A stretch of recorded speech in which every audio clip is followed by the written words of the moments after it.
So they finally previewed some of the Spider-Man cards. And I say finally, even though Spider-Man's not coming out until September, but it just feels like we always get cards early.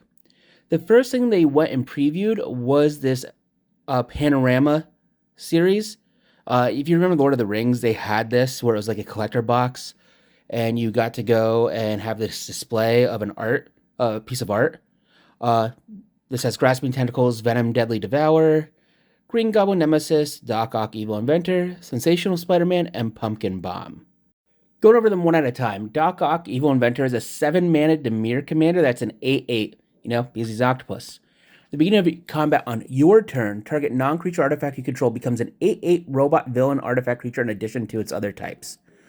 So it's a 7-mana 8/8 that makes 8/8s. Pretty good. Then we have the Grasping Tentacles. It's a sorcery that's also Dimir, this time 3 mana. Target opponent mills 8 cards, and you may put an artifact card from that player's graveyard onto the battlefield under your control. Very important, this says from their graveyard, not from among the cards milled this way. Green Goblin Nemesis is a 4-mana Rakdos commander. 3/3 flyer. Whenever you discard a non-land card, you put a +1/+1 counter on target goblin you control. So it doesn't necessarily have to be Green Goblin.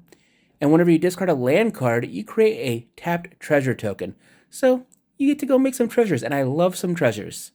Pumpkin Bombs is a 2-mana artifact that I really enjoy.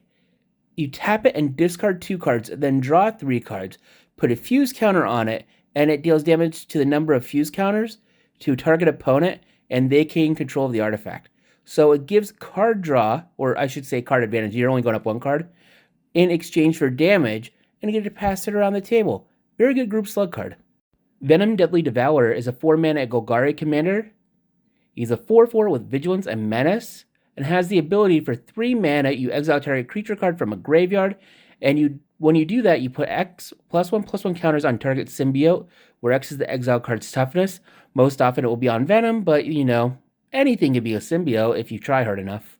And now the namesake character of the set, Sensational Spider-Man, is a 3-mana Azorius commander that happens to be a 3/3, that whenever it attacks, you tap target creature defending player controls, and put a stun counter on it. Then you may remove up to 3 stun counters among all permanents, and draw cards equal to the number of stun counters removed this way. Currently in Azorius, or Azorius Color Identity, there's a roughly 40 to 45 cards that care about stun counters.